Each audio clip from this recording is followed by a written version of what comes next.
We have a winner! The Surface Laptop 7 with the X Plus chip lasted the longest out of all these laptops. The Galaxy Book just shy of 14. And even better, standby life. Leaving this overnight, I only lost sort of between 1 and 2% of its charge. Very impressive battery life for a Windows laptop. That's why as a software engineer, I decided to write my own test, which is going to be an automated, more realistic example of how we use our machines. Why don't we let the battery life results tell you how that went? Our Asus VivoBook S15 lasted over 14 hours away from the wall, with our HP OmniBook X able to crack 15 hours. And for context, a MacBook Pro M3 that we bought just this week with 0 battery degradation managed only 12 hours and 30 minutes in our test, with the rest of our laptops getting left in the dust. Also pretty efficient there. My daily driver is somewhere in the middle right here, the M2 Max MacBook Pro. That's the machine I'm on right now. Now let's take a look at all the new X Elite laptops, plus a couple of other Intel-based ones like the Core Ultras. The beauty of this is that we finally have some proper competition to Apple's lineup, which we just haven't had for years now since they introduced the M series chips. Even better, look at the size of this charger. This is the charger that, yes, is bundled in the box, unlike their phones. It's literally the same power brick, not even brick, what do you call it, wall connector plug that you get with a phone, that you could buy with your phone. These are some of the new X Elite and X Plus laptops, and they're supposed to be efficient, which means they last a long time, at least the longest lasting Windows laptop, or so the claim says. So I wanted to put that to the test myself. Now, they were all sleeping just recently because, yes, I did actually end up killing them. I did it.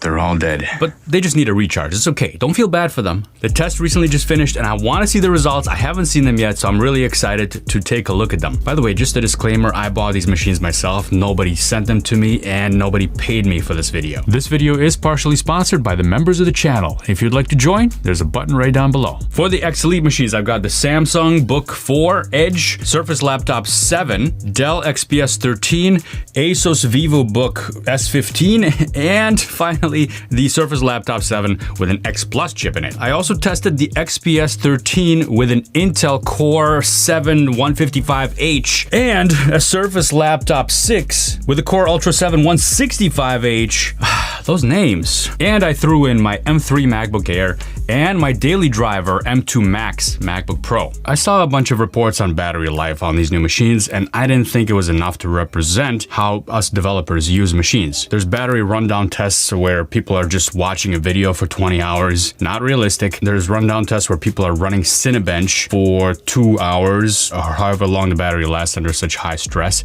Also not realistic. There's articles like this from Laptop Mag. The results from our intensive battery life tests highlight one area where Copilot PCs shine. They don't mention at all what this intensive test is. They don't even say. But based on these numbers, I'm gonna guess it's just playing a video. And that's why as a software engineer, I decided to write my own test, which is gonna be an automated, more realistic example of how we use our machines. It took me a few days and a few nights to write this code and then run it, but I think this provides a good baseline for how I'm going to be testing my machines going forward in the future as well. This program automatically opens up some apps like Todoist, Notion, copies files, automatically writes code and then runs that code. That's Python code, so there's an interpreter. There's also a compilation step that does a .NET build. The code browses documentation and even plays music while you're working. Now, before we get into those results, I wanted to get some measurements using a test that I've already done before on the channel, namely running a highly intensive program that really pegs the cores. Why? Well, because based on the watt hours of the batteries that are in these machines and the rundown times, while we're pegging the cores to the max, we'll be able to tell how efficient these machines are. This is the battery drain over time by model. They all started at about 100, and some of them fell off pretty quickly, like the MacBook Pro from 2019 with the Intel Core i9. Whew, that one could not take it for long. It lasted only half an hour. And that one I bought on Amazon used, so the battery might not be in the best of shapes. I think we just ignore that one. But all the rest of the models look like they have a pretty linear drain of battery, and I was really surprised to see that the MacBook Air from 2017 with the Core i5 got up to 190 minutes. Longer even than the MacBook Air M1 M1. Now this right here shows the work performed versus battery drain, and you'll see why the MacBook Air 2017 with a Core i5 lasted a while, because it's barely doing any work. As the battery was being drained, the work done was somewhere in the range of 20-25 iterations per minute. How many times it can execute that script in a minute. On the right side, we've got the MacBook Pro 16-inch with the M3 Max doing over 400 iterations per minute. That is an insane amount of work that it did. And the fact that this chart is pretty linear, going straight up and down, means that the work done does not change based on how much battery is left in that particular model. There are some outliers here, like the MacBook Pro 16-inch with the M2 Max. I ran that test twice, by the way. This is my control. I did that back in January, and I just did it now. You can see that the two runs for that machine are pretty much aligned, and I'm gonna add the X Elites into here as well. To figure out efficiency, we need the total capacity of each battery. Now, the total capacity might not be exactly the same as what the manufacturers say. So on a Windows machine, to get that, you use power CFG, battery report, and then you can output that to a file. It's gonna be an HTML format, and Alex has to spell battery correctly. There we go. This is the Samsung, and you can see that the design capacity is 60,500 milliwatt hours, and the full charge capacity, this is a brand new machine, so we've got a little bit less than the design capacity, but that's pretty close. You can also see the power usage here, which you'd think, oh, I might be able to calculate all the charts that I need from here, but no,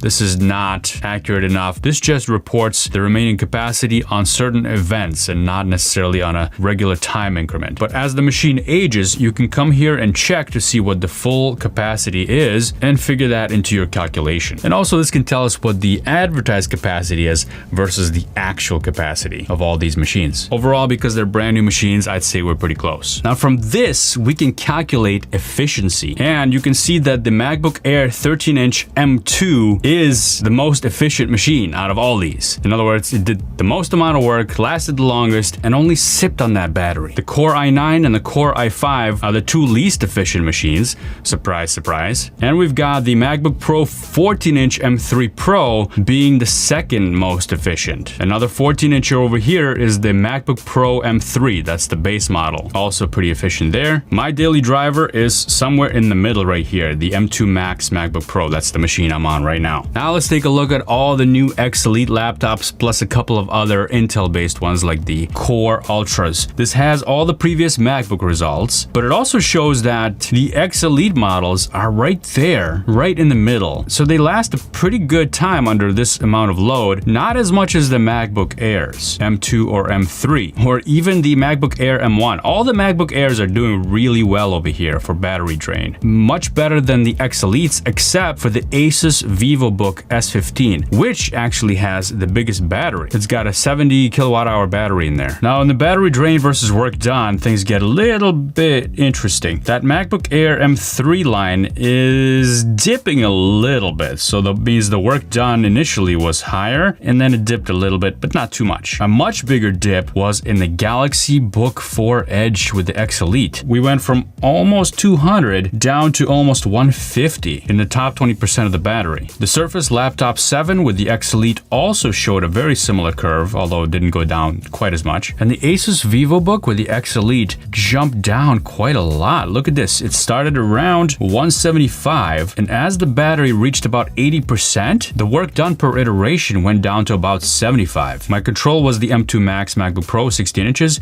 That stayed pretty constant in both runs from January and from yesterday. Now, looking at the efficiency, MacBook Air with the M3 chip, this time being the most efficient, followed by the MacBook Air with the M2 chip. Then the MacBook Pro 14, M3. The X Elites are falling in the middle, with the Asus VivoBook being the worst, and the two Surface Laptop 7s being the best. X Plus Surface Laptop edging out the X Elite Surface Laptop just by a tiny bit. Those Surface Laptops did way better than the MacBook Pro 16-inch with the M2 Max, MacBook Air M1, and of course better than the Intel Core Ultras and the Intel Cores. You can see the two Dells at the top too, with the X Elite getting much higher efficiency score than the otherwise identical Core Ultra 7 model. So now we're going to switch to the automated test, which is going to be a more realistic example of how you would use your machine. And I set this up exactly the same way on all the machines. I had 15 tabs open in Chrome. I know, some of us have 30 or 40 tabs. Don't brag about it. I know. 15 I thought was enough. I had Notion running. That's a note-taking app built with Electron. I had Todoist, which is another Electron app. Those are a little bit different, by the way, in that Todoist was built for ARM, but Notion hasn't been built for ARM yet. So we're gonna see a couple of apps that are x64 based running through Prism translation on these new Windows for ARM machine. I also kicked off a track right at the beginning of this test to have music running so that, we're vibing nicely while we're coding. Speaking of coding, I had an automated workflow to write automated code. And then after I finished writing the code, it ran the code. It was that same Mandelbrot test, the Python intense test, but I did it in short bursts to kind of simulate a realistic scenario of what you would go through. You write some code, you build some code. You write some code, you run some code. Yes, I didn't only do Python, which needs an interpreter to run. I also did a compilation, a .NET compilation as part of this as well. And of course, what day would be complete without watching a few YouTube videos? Now, a lot of tests out there that drain the battery focus on just playing a video for 8 or 12 or 20 hours. I don't think that's very representative of how we use our machines. Just like I don't think it's really representative to have a balls to the wall test like I did earlier. That's why I wrote this. Each iteration was a half an hour long, and I kept track of how many iterations were completed. For example, on this Surface laptop with the X Plus chip, we started with 100% of battery, just like on all of them. And the last iteration that was logged had 8% at almost 4 in the morning, and it did 12 iterations. I'm gonna clean this up, put the footage together, and then I'll share the results. All right, let's see. They're all working. Surface Laptop 6 is the first one to go. That's the Intel Core 7 165H. Dell XPS 13 with the Intel Core Ultra 7 is next. No surprise there. Everybody's still in the competition. MacBooks versus X Elites. And my M2 Max MacBook dies. I've been using that machine for over a year now. It's not a brand new battery, and it's got an 87% capacity, so I'm just making excuses for it, I know. Galaxy Book 4 dies next, and that's surprising because it's the second biggest battery from the new X Elite batch. Almost 62 watt-hours on that one, very close to the Asus VivoBook, which has a 70 watt-hour capacity. Oh, the VivoBook dies. So the 3 largest laptops died next. Even though they had big batteries, they also have the biggest screens. Oh, the Surface Laptop 7 with the X Elite dies next? That's surprising. M3 MacBook Air, Dell X Elite, and Surface with the X Plus are holding on, and the Dell X Elite dies next. MacBook Air and Surface 7 with the X Plus, we have a winner. The Surface Laptop 7 with the X Plus chip lasted the longest out of all these laptops. Let's check out the actual numbers here. The 2 Intel cores drop off pretty quickly, and I don't need to tell you, but the MacBook Air and the Surface Laptop 7 with the X Plus last the longest. Now, as for efficiency, since this particular loop was 1 iteration per half an hour, then the efficiency chart is pretty much exactly the same as the battery usage chart. This just gives you a slightly different visualization than the other one. Now, all these tests were done under high performance, and if you want to see how I set up my performance on these machines,